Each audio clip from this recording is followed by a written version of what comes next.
ही घटना आहे शुभांगीची. शुभांगी निलेश तायवडे, वय वर्ष 30, दिसायला सुंदर, वागणं शांत आणि प्रेमळ स्वभाव. परिवारावर जीव ओवाळून टाकणारी, अमरावतीच्या आणि एका सर्वसामान्य परिवारात वाढलेली शुभांगी शालेय जीवनापासूनच अभ्यासात हुशार होती. तिचं स्वप्न होतं समाजासाठी काहीतरी करायचं. त्यामुळे तिने आरोग्य विभागात काम करण्याची दिशा निवडली. शिक्षण पूर्ण करून ती कम्युनिटी हेल्थ ऑफिसर म्हणून आरोग्य विभागात काम करत होती. जिथं ती जात असे तिथे लोक तिच्या सल्ल्यावर विश्वास ठेवत.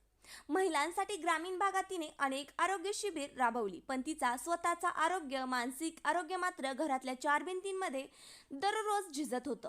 हे कुणालाही माहीत नव्हतं. शुभांगीचा विवाह झाला 4 वर्षांपूर्वी निलेश तायवडे नावाच्या सेंट्रल बँक ऑफ इंडिया मधील सिनियर मॅनेजरशी. निलेश आणि त्याचा परिवार आर्थिकदृष्ट्या सुसज्ज, शिक्षित, प्रतिष्ठित मानला जाणारा.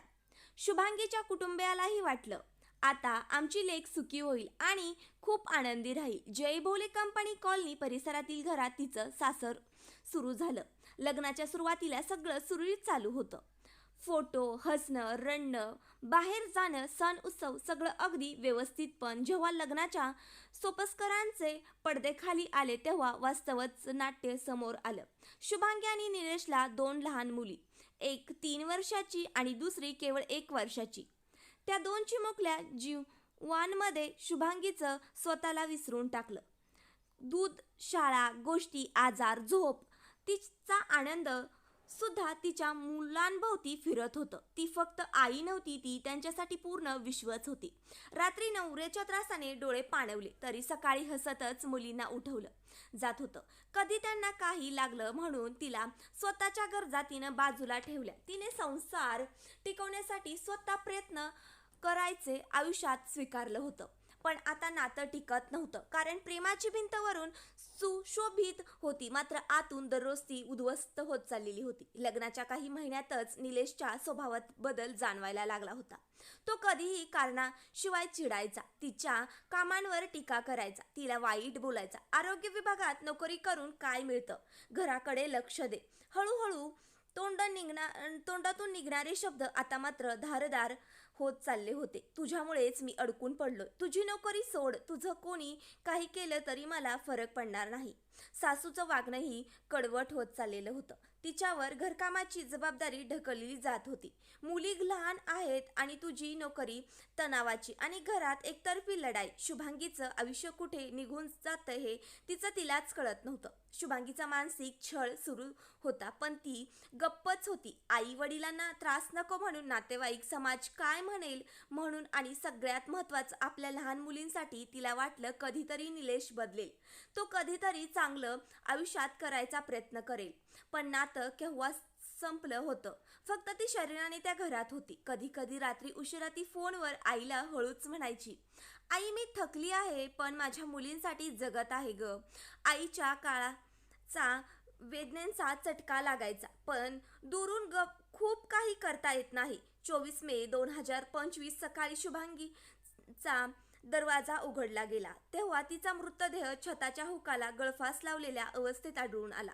घरात लहान त्या 2 चिमुरड्या मुली खेळत होत्या. त्यांच्यासाठी जगणारी आई आता एका क्षणात कायमची त्यांना सोडून निघून गेली होती. शुभांगीचा मृतदेह शांत अवस्थेत होता. या घटनेची माहिती भेटताच गाडगेनगर पोलिसांनी तात्काळ घटनेच्या ठिकाणी धाव घेतली. मृतदेह शवछेदनेसाठी अमरावती जिल्हा सामान्य रुग्णालयात नेण्यात आला. परिवाराने शवछेदन तात्पुरतं थांबवण्याची मागणी केली. शुभांगीचा लहान भाऊ येईपर्यंत काही करू नका असं सांगण्यात आलं. शुभांगीच्या आईवडिलांनी पोलीस ठाण्यात दाखल केलेल्या तक्रारीत गंभीर आरोप केले. ही आत्महत्या, तिचा छळ करून तिला फासावर लटकवले. पोलिसांनी त्वरित निलेश तायवडे आणि त्यांच्या आईला ताब्यात घेतलं. चौकशीला चालू केली. शुभांगीला फोनमधले मेसेजेस, तिच्या छोट्याशा डायरीत लिहिलेल्या काही नोंदी, कॉल रेकॉर्ड सगळं तपासण्यात आलं.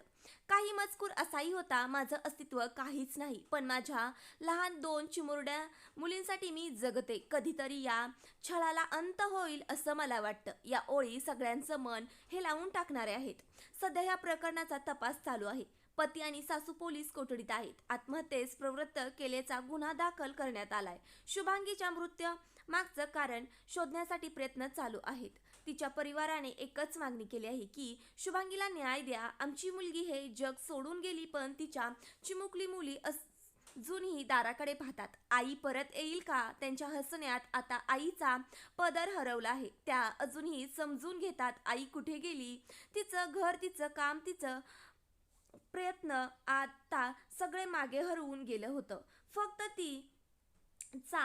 तिच्या वेदना आता समाजाच्या आरशात दिसू लागली आहे. कदाचित ही वेळ आहे अशा प्रत्येक शुभांगीसाठी आवाज उठवण्याची, जी जगती आहे पण दररोज मरती आहे. ही घटना संपली, पण शुभांगीच्या वेदना खूप काही पाठीमागे सोडून गेल्या आहेत.